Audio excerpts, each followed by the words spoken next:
Physiotherapy का बहुत important role है स्ट्रोक में। दरअसल जिस तरीके से हम लोग स्ट्रोक मतलब पैरालिसिस को ट्रीट करते हैं वो बहुत ही अलग ढंग से किया जाता है, क्योंकि स्ट्रोक कई तरीके से हो जाता है। स्ट्रोक के बाद जो कहते हैं पेशेंट को बहुत अच्छे ढंग से ट्रीट किया जाता है। और जैसा कि आप जानते हैं कि स्ट्रोक एक लकवा जिसको हिंदी में कहते हैं, बहुत ही ऐसी बीमारी है जिसको आप बहुत ही अच्छे ढंग से ट्रीट करेंगे तभी उससे बाहर आ पाएंगे। अब जैसे आप देखते हैं स्ट्रोक जो है वो दो तरीके से मेन होते हैं। हाँ, पहला आपका है शुगर से, दूसरा हाई ब्लड प्रेशर से। अब और तीसरा एक और होता है जहाँ कहीं अगर हेड इंजरी हो जाती है तो भी आपका पैरालिसिस हो जाता है। अब मेन दो है आपका शुगर और ब्लड प्रेशर। इसको बहुत ही अच्छे तरीके से आप अगर ट्रीट कर रहे हैं तभी इससे आप बाहर आ सकते हैं। हम लोग को बहुत मेहनत करनी पड़ती है, बहुत ही तरीके से उसका ग्रेड वाइज उसमें एक्सरसाइज करनी पड़ती है, मशीन अप्लाई करनी पड़ती हैं, तब जाके उससे बाहर आ पाता है पेशेंट। हाँ, पेशेंट का बहुत ज़्यादा ध्यान देना पड़ता है क्योंकि उसका मनोबल धीरे धीरे गिरता है, उसको बहुत ज़्यादा बूस्टअप करना पड़ता है। एक पेशेंट जो होता है स्ट्रोक का, उसमें बहुत तरीके की समस्याएं होती हैं। सबसे बड़ी समस्या उसको आती है कि 3 से 4 तरीके से तो स्ट्रोक आपका होने वाला होता है इसमें। कभी कभार क्या होता है पेशेंट का एक हाथ ही नहीं उठता, कभी ऐसा भी होता है उसका दोनों हाथ काम करना बंद करता है, कभी ये होता है कि उसका दोनों पैर काम करना बंद कर देता है, कभी ये होता है हाफ हेमीप्लीजिया जिसको कहते हैं, एक साइड ही काम करना बंद कर देता है। बहुत तरीके से पैरालिसिस स्ट्रोक होते हैं। अब उनको और सबसे बुरा चीज़ इसमें ये होता है कि उसके फेस पे भी आ जाता है। जब कभी पेशेंट के फेस पे भी आ जाता है ये प्रॉब्लम, तब वो पेशेंट बहुत ही इरिटेट होता है, क्योंकि जब कहीं उसको खाना पीना करना होता है, जहाँ भी उसको लिक्विड डाइट दी जाती है उसके मुंह से बाहर निकलने लगता है। जब भी पेशेंट फेस को टच करता है, कुछ बोलने की कोशिश करता है, तब भी वो ठीक से बोल नहीं पाता, क्योंकि एक साइड माउथ और आइज़ टिल्ट हो जाते हैं।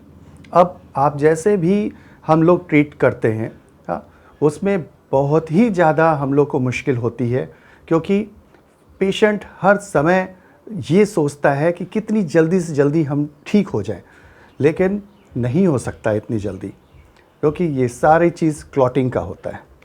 अब जैसे भी होता है आपका जब इतनी मेहनत करने के बाद पेशेंट ये सोचता है कि हाँ, मेरा हाथ कब उठेगा, पैर कब उठेगा, हम कब चल सकेंगे, मगर ये बहुत मुश्किल काम होता है। उसको बहुत बूस्टअप करना पड़ता है पेशेंट को कि धीरे धीरे धीरे करके, पर डे नहीं इसमें आता है, वीकली आता है इम्प्रूवमेंट, थोड़ा थोड़ा करके आएगा इम्प्रूवमेंट। और इसी पे ही ध्यान देना पड़ता है हम लोग को, हम फिजियो को, कि जैसे जैसे इम्प्रूवमेंट होता जाए उसका ग्रेड चेंज होता जाता है, किस लेवल की एक्सरसाइज उसको देनी है, एक्टिव देनी है कि पैसिव देनी है, और सब ढंग अलग अलग होते हैं कि वो चीज़ें हम लोग देते जाते हैं। मशीन का वर्क कब कराना है, कब मशीन का वर्क ख़त्म हो चुका होता है, सिर्फ मैनुअल कराना है, उसकी एक्सरसाइज को कैसे बढ़ाते जाना है, ये बहुत ज़रूरी होता है। और इसमें बहुत इम्पॉर्टेंट रोल हम फिजियो का होता है। फेशियल पैरालिसिस हो जाता है, माउथ एक तरफ टिल्ट हो जाता है, आइज़ में प्रॉब्लम आ जाती है। अब आप अगर वो देखेंगे तो उसमें चिंगम बहुत बड़ा रोल अदा करता है। आप मुंह में चिंगम डालें, हाँ, उसको चिंग करें, जैसे जैसे आप चबाते रहते हैं, चलाते रहते हैं, हाँ, मसल्स वर्क करती हैं, वो बहुत बड़ा रोल अदा करती हैं। फिर उसके बाद क्या होता है, एक साइड को मुंह को फुलाना पड़ता है। जैसे लेफ़्ट साइड अगर किसी को हो गया तो वो इस तरीके से मुंह को फुलाएगा, जितना अच्छी तरीके से फुलाएगा मसल वर्क करेंगी। तीसरे होती है आइज़ का मूवमेंट, किस तरीके से आई को आप मूवमेंट देंगे, मीन्स लेफ़्ट राइट पूरा देखना होता है इसमें, हाँ, ऊपर नीचे देखना होता है और पूरा गोल घुमाना होता है, ये पूरा क्लॉकवाइज एंटी क्लॉकवाइज। उसके बाद भी होता है कि आप फिर उसके बाद हाथों पे आए, हाथों में कैसे वर्क करना होता है। आप मान लिया जैसे लेफ़्ट साइड बिल्कुल नहीं चल रहा है, हाँ, तो उसकी पूरा मूवमेंट होगा, हाँ, धीरे धीरे धीरे करके मूवमेंट किया जाता है, एक एक जॉइंट का मोबिलाइज किया जाता है ताकि सर्कुलेशन इम्प्रूव हो। फिर उसके बाद आपका एल्बो मूवमेंट किया जाता है, फिर धीरे धीरे धीरे आपके शोल्डर मोबिलाइज किया जाता है, हाँ। ये धीरे धीरे जैसे जैसे इम्प्रूव करता है पेशेंट की, उसकी पावर फिर लगवाई जाती है। जैसे जैसे उसकी पावर बढ़ती जाती है उसी के अपोजिट हम लोग वर्क करते हैं कि उसकी पावर को हम लोग थोड़ा सा रोकते हैं, जिसके कारण उसकी उस पावर को और बढ़ाते हैं हम लोग। अब वही चीज़ हम लोग पैरों पे करते हैं, सारा जॉइंट मोबिलाइज करते हैं और उसकी कोशिश रहती है कि किस तरीके से स्क्वेटिंग, हाफ स्क्वेटिंग जिसको कहते हैं, जैसे हम बैठे हैं ऐसे उठेंगे फिर बैठेंगे, फिर उठेंगे फिर बैठेंगे। ये चीज़ बहुत अच्छा होता है, बहुत अच्छी एक्सरसाइज होती है पेशेंट के लिए। इसमें आगे चल के हम लोग थोड़ा थोड़ा वॉक कराने की कोशिश करते हैं, मगर उससे पहले हम लोग बैलेंसिंग एक्सरसाइज कराते हैं। पेशेंट किस तरीके से खड़े होकर अपने को बैलेंस कर ले, सबसे बड़ा रोल उसका भी होता है, क्योंकि चलना बड़ी बात नहीं है पेशेंट का पैरालिसिस में, स्ट्रोक में। सबसे पहले चीज़ है कि पेशेंट खड़े होके अपने को बैलेंस कैसे कर ले। बैलेंस कर लिया तो धीरे धीरे धीरे हम लोग सपोर्ट देके उसको वॉक कराते हैं और बहुत हल्का हल्का वॉक करना शुरू करेगा पेशेंट। अब आप जैसे ये देख रहे हैं कि हाथ का मूवमेंट हमने बताया, बहुत बार क्या होता है शोल्डर डिसलोकेट हो जाता है। वो इसलिए हो जाता है क्योंकि शोल्डर में उतनी पावर नहीं रहती। इसको हम लोग हल्का सा सपोर्ट देते हैं ताकि शोल्डर डिसलोकेट ना हो। उसको आर्म बैक कहते हैं, लगा दिया जाता है, उसके कारण शोल्डर हमारा सेफ रहता है। बहुत बार हाथ कॉन्ट्रैक्ट कर जाता है, वो ऐसे मुट्ठी की तरह बन जाता है। उसमें हम लोग क्या करते हैं, स्प्लिंट देते हैं। स्प्लिंट के थ्रू हम लोग उस कॉन्ट्रैक्चर को रोकते हैं, वो किसी भी तरीके से ऐसे मुड़ ना सके। इसलिए तो ये एक एक चीज़ें बहुत इम्पॉर्टेंट होती हैं और टाइम टेकिंग है। सबसे बड़ी चीज़ टाइम टेकिंग है। वही फिर मैं कहूँगा पेशेंट को बूस्टअप जरूर करिए। अगर वो डिप्रेशन में गया तो फिर कोई नहीं ठीक कर सकता उसको, उसकी ही पावर से धीरे धीरे धीरे करके उसको ठीक किया जाता है। सबसे ज़्यादा सावधानी पेशेंट के लिए होती है बरतने के लिए। सबसे ज़्यादा जिस समय वो ठीक हो रहा होता है उसके अंदर से ये फील होता है कि अरे मैं तो चल दूँगा, मैं चल लूँगा। ये चीज़ जब होती है तब पेशेंट में ये आता है कि वो कभी कभार गिर जाता है। इसलिए सबसे ज़्यादा हम लोग को उसी टाइम पे ध्यान देना पड़ेगा पेशेंट को बेड पे। वो कभी कभार क्या करेगा, तुरंत की तरह बेड से बैठने की कोशिश करेगा, उठने की कोशिश कर देगा।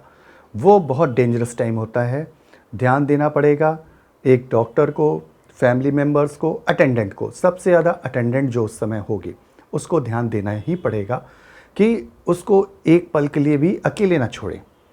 इससे क्या रहेगा, और कभी कभार क्या होता है जब पेशेंट खड़ा होता है तो फिर वो और तेज़ चलने की कोशिश करता है, तेज़ नहीं चल सकता, धीरे धीरे करके बढ़ती है स्पीड।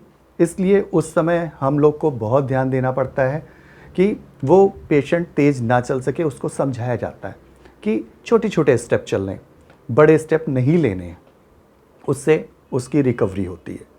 इन सब चीज़ों पे हम लोग को बहुत ध्यान देना पड़ेगा। जो स्ट्रोक पेशेंट हैं उनमें बहुत ज़्यादा मेहनत करनी चाहिए।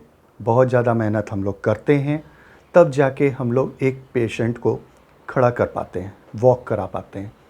इसलिए जहाँ कहीं भी कुछ इस तरीके का पेशेंट को देखते हैं हम लोग, तो तुरंत ही एक फिजियो को कंसल्ट करना चाहिए लोगों को, क्योंकि तुरंत का तुरंत जितनी जल्दी एक्सरसाइज शुरू होगी उतनी जल्दी रिकवरी होगी। जितना लेट पेशेंट को दिया जाएगा, जितना लेट फिजियोथेरेपी स्टार्ट होगी, उतना ही बहुत मुश्किल हो जाएगा उसकी रिकवरी होना। क्योंकि इसमें भी गोल्डन टाइम होता है। शुरुआत वही गोल्डन टाइम होती है। जितनी ज़्यादा हम लोग उस समय एक्सरसाइज कराते हैं, 1 टाइम 2 टाइम्स, हाँ 3 टाइम्स, उतनी ही ज़्यादा रिकवरी हो जाती है पेशेंट में। जितना हम लोग लेट करेंगे या जितनी देर से एक्सरसाइज स्टार्ट होगी, उतना ही स्लो होता जाएगा इम्प्रूवमेंट। अब बहुत बार ऐसा होता है कि 4 महीने 5 महीने के बाद जो अटेंडेंट हैं और फैमिली मेम्बर्स हैं, वो सोचें कि हाँ अब हम शुरुआत करवा देते हैं, तो ऐसा नहीं हो पाता। फिर बहुत मुश्किल होती है न्यूरोफिजिशियन के लिए भी और हम फिजियोथेरेपिस्ट के लिए भी। रिकवरी देना बहुत मुश्किल है उस समय, लेकिन जितना ज़्यादा हम लोग वर्क कर दें शुरुआत में, उतना ही अच्छा रिज़ल्ट आता है इसमें। हम लोग पूरी मेहनत से इसमें एक्सरसाइज देते हैं और ये आप समझिए कि इसमें मशीन का भी रोल शुरुआत में होता है।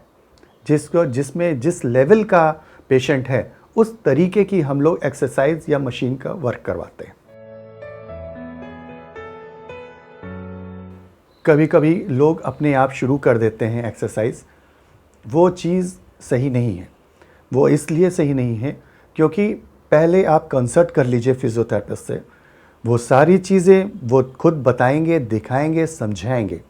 क्योंकि बहुत बार ऐसा होता है कि पेशेंट टूट चुका होता है, फैमिली टूटी रहती है, नहीं पेइंग कैपेसिटी नहीं होती, पैसा नहीं दे पाते उतना लोग। अब उसमें ये चीज़ होता है कि चलिए 1 से 2 बार फिजियोथेरेपिस्ट आके दिखा दिए कि इस तरीके से कैसे एक्सरसाइज होती है, अटेंडेंट ने करवा दिया या फैमिली मेम्बर्स ने 1 से 2 बार और करा दिया, तो इससे बहुत अच्छी रिकवरी हो जाती है। लेकिन 1 बार तो आपको, 2 बार आपको फिजियोथेरेपिस्ट से एक्सरसाइज करवानी ही चाहिए ताकि रिकवरी हो सके। फिर जान है तो जहान है।